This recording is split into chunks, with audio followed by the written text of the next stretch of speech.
इस समय हम कानपुर के वार्ड 87 में हैं, जहां से निर्दलीय प्रत्याशी इंजीनियर परवीन सचान जी हैं। आइए मैं इनसे बात करता हूं। परवीन जी, ये बताइए कि आपका जो क्षेत्र है बहुत बड़ा क्षेत्र है और यहाँ पे समस्याएं बहुत ज़्यादा, क्या कारण रहा कि आज तक यहाँ का विकास क्यों नहीं हो पाया? जैसा कि लोगों ने यहाँ के बताया है कि यहाँ पर विकास कराने के लिए इससे पहले भी 15 साल तक पार्षद रहे हैं यहाँ पर, और पार्षदों ने विकास जो कराया वो लगभग अपने एरिया में कराया। जैसे अभी मान के चलें कि तो देखा जाए तो इधर दक्षिण साइड पे मान लीजिए इन्होंने सेंगर जी ने कराया, और इसके पहले जो उत्तर साइड पर जो कराया गया वो हमारे मनोज गुप्ता जी ने कराया। लेकिन ये जो हमारा बीच का क्षेत्र पड़ जाता है जो कि केडीए कॉलोनी है मुख्य तौर पर, और जहाँ पर अभी इस समय हम लोग खड़े हैं, ये मेन बस्ती हमारी जो है ये राजेंद्र नगर की बस्ती है। और जैसा कि आप स्वयं देख रहे हैं कि यहाँ पर विकास ना कराने का मुख्य कारण है कि कुछ लोगों के द्वारा ऐसा सुनने में आया है कि भाई यहाँ के लोगों ने वोट नहीं दिया इसलिए ऐसा विकास नहीं हुआ है, जबकि ऐसा गलत है। हमारा मानना ये है कि एक राजा को हर काम कराना चाहिए, चाहे वो किधर से वोट मिला हो या ना मिला हो, ये एक अलग इशू है। तो यहाँ के लोग पिछड़े हुए हैं केवल इस वजह से क्योंकि इन लोग ने अपना क्षेत्रीय नेता नहीं चुना और दूर का जो पार्षद चुन लिया है, जिसकी वजह से क्या है कि यहाँ पर विकास की अभी जो स्पीड होनी चाहिए वो स्पीड नहीं हो पाई है और विकास यहाँ पर रुका हुआ है। तो हम यही चाहते हैं कि इस बार हम इस क्षेत्र से खड़े हुए हैं तो हम चाहते हैं कि हम केवल विकास के लिए खड़े हों, केवल विकास के लिए, और हम इसीलिए खड़े हुए हैं।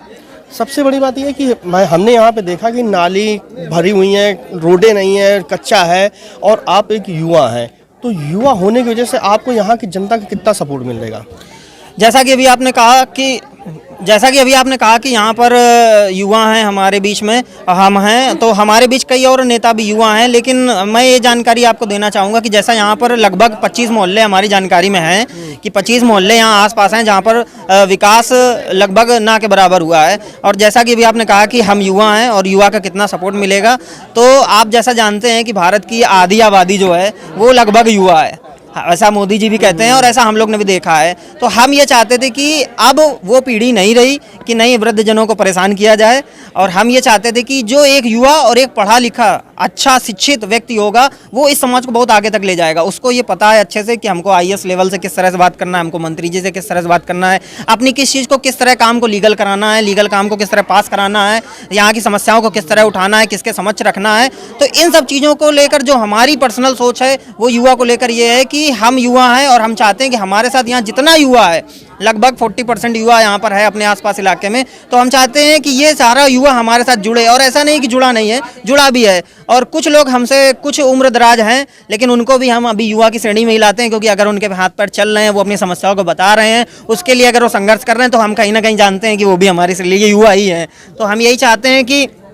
हमारे जितने युवा साथी हैं, आप मान के चलिए लगभग 60% युवा साथियों का हमें पूरा सपोर्ट मिल रहा है, क्योंकि 40% तो हमारे युवा हैं ही और 20% हम उनको भी युवा मानते हैं जो अभी संघर्ष कर रहे हैं। तो हम देख रहे हैं कि हमारे साथ काफ़ी अच्छा सपोर्ट यहाँ पर मिल रहा है, और यहाँ पर नई बस्ती है और बहुत काम यहाँ पर कराना है जिसके लिए मैं संकल्पित हूँ। आखिरी में यहाँ की जनता से क्या अपील करना चाहेंगे? यहाँ की जनता से मैं बस यही अपील करना चाहूँगा, यहाँ की जनता से मैं केवल और केवल यही अपील करना चाहूँगा, हाथ जोड़कर मेरा विनम्र निवेदन है यहाँ की जनता से कि केवल और केवल यहाँ के विकास के लिए, अपने विकास के लिए, अपने गली मोहल्ले के विकास के लिए, अपने क्षेत्र के विकास के लिए, यहाँ पर अपने विकास के लिए, अपने क्षेत्र के विकास के लिए और इन सड़कों के विकास के लिए, इन गली मोहल्लों के विकास के लिए हमको जिताने का पूरा प्रयास करें। हम उनके बेटे जैसे हैं, हम उनके एक सहयोगी के रूप में यहाँ पर कार्यरत हैं और लगभग पिछले 25 सालों से यहाँ पर उनके ही मोहल्ले में निवास कर रहे हैं। तो हम यही चाहेंगे इन सारी समस्त जनता से, जो भी हमारे बूढ़े बुजुर्ग हैं, जवान हैं, या जो भी हमारी माताएं बहनें माता शक्तियाँ हैं, उन सब से एक ही अनुरोध है कि कृपया करके हमको अपने इस वार्ड से एक बार मौका सेवा करने का अवश्य दें, ताकि मैं आपके जो भी कार्य हैं उनको करा सकूं, आपके सपनों को लगभग पूरा करने का प्रयास कर सकूं। तो ये काम मैं चाहूँगा कि थोड़ा सा जल्दी हो जाए, और इसके लिए मैं जिसके लिए दृढ़ संकल्पित हूं, तो मैं यही चाहूँगा कि जनता हमारा सपोर्ट करे पूरी तरीके से। हम उनके साथ हैं और वो हमारे साथ है।